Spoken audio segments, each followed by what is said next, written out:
तनख्वाह को महीने के आखिरी तारीख तक पहुंचाने का नुस्खा। अरबी से तर्जुमा शुदा। ये वाक़या एक सऊदी नौजवान का है। ये अपनी ज़िंदगी से मुतमईन नहीं था। उसकी तनख्वाह सिर्फ 4000 रियाल थी।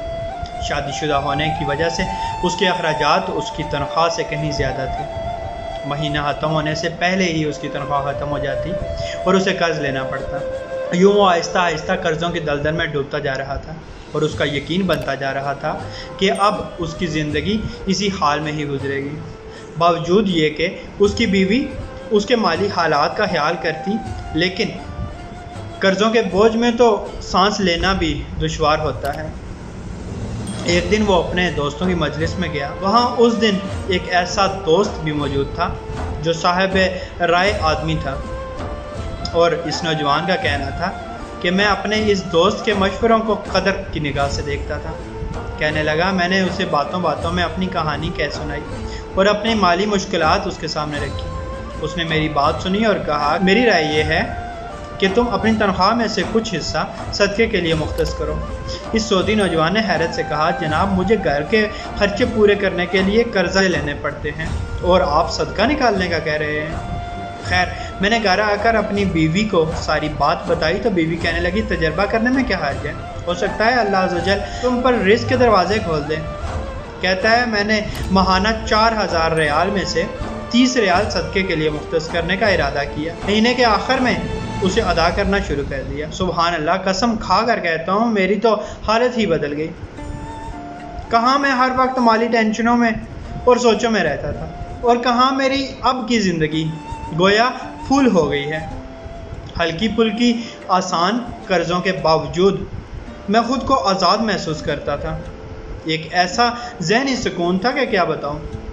फिर चंद माह बाद मैंने अपनी ज़िंदगी को सेट करना शुरू किया। अपनी तनख्वाह को हिस्सों में तकसीम किया और यूँ ऐसी बरकत हुई जैसे पहले कभी नहीं हुई थी। मैंने हिसाब लगा लिया और मुझे अंदाज़ा हो गया कि कितनी मुद्दत में इंशाअल्लाह कर्ज़ों के बोझ से मेरी जान छूट जाएगी। फिर अल्लाह जल्ला शाह ने एक और रास्ता खोला। मैंने अपने एक अजीज़ के साथ इसके प्रॉपर्टी डीलिंग के काम में हिस्सा लेना शुरू किया।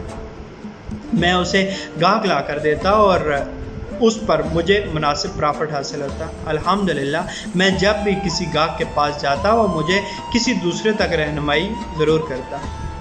मैं यहाँ पर भी वही अमल दोहराता कि मुझे जब भी प्रॉफिट मिलता तो उसमें से अल्लाह के लिए सदका ज़रूर निकालता। अल्लाह की कसम, सदका क्या है कोई नहीं जानता सिवाय उसके जिसने इसे आजमाया हो। सदका करो और सब्र से चलो। अल्लाह के फजल से खैर और बरकतें अपनी आंखों से बरसते देखोगे। पहला, जब आप किसी मुसलमान को तनख्वाह में से सदक़े के लिए रकम मुख्तस करने का कहें और वो इस पर अमल करेगा तो आपको भी इतना ही अजर मिलेगा जितना सदका करने वाले को मिलेगा और सदका देने वाले के अजर में कोई कमी वाक़ई नहीं होगी। सोचिए, आप इस दुनिया से चले जाएंगे और आपके सबब आपके पीछे कोई सदका कर रहा होगा। दूसरा, ऐसे ही अगर आपने ये मैसेज आगे नशर किया और किसी ने सदका देने का मामूल बना लिया तो आपके लिए भी सदका देने के लिए मिसले अजर है। जैसे मैंने इस मैसेज को पढ़कर सदका करने का मामूल बनाया और कसम खा कर कहता हूँ, सबसे ज़्यादा फ़र्क मेरी ज़हनी हालत पर पड़ा। एक ऐसा मुतमईन महसूस होता है कि जिसका जवाब नहीं। मुतरज्जम, मेरे अज़ीज़, अगरचा आप तालिब इल्म हैं और आपको लगा बंदा वजीफ़ा मिलता है, तब भी आप थोड़ा बहुत जितना हो जाए कुछ रकम सदक़े के लिए ज़रूर मुख्तस करें। अगर सदका करने वाला जान ले और समझ ले कि उसका सदका फ़कीर के हाथ में जाने से पहले अल्लाह के हाथ में जाता है तो यकीनन देने वाले को लज्जत लेने वाले से कहीं ज़्यादा होगी। क्या आपको सदक़े के फ़वाइद मालूम हैं? ख़ास तौर पर 17, 18 और 19 को तवज्जो से सुनिएगा। सुन लें, सदका देने वाला भी और जो इसका सबब बनते हैं वो भी। पहला, सदका जन्नत के दरवाज़ों में से एक दरवाज़ा है। दूसरा, सदका अमाल सालेह में अफजल अमल है और सबसे अफजल सदका खाना खिलाना है। तीसरा, सदका क़यामत के दिन साया होगा और अपने देने वाले को आग से खुलासी दिलाएगा।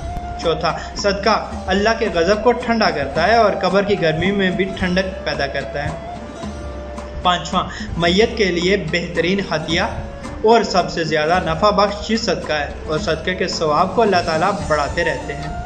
छठा, सदका मस्फी है, नफ्स की पाकी का ज़रिया और नेकियों को बढ़ाता है। सातवां, सदका क़यामत के दिन सदका करने वाले के चेहरे का सरवर और ताजगी का सबब है। आठवां, सदका क़यामत की होलनाकी के खौफ से अमान है और गुजरे हुए पर अफसोस नहीं होने देता। नौवां, सदका गुनाहों की मग़फ़िरत का सबब और सियाद का कुफारा है।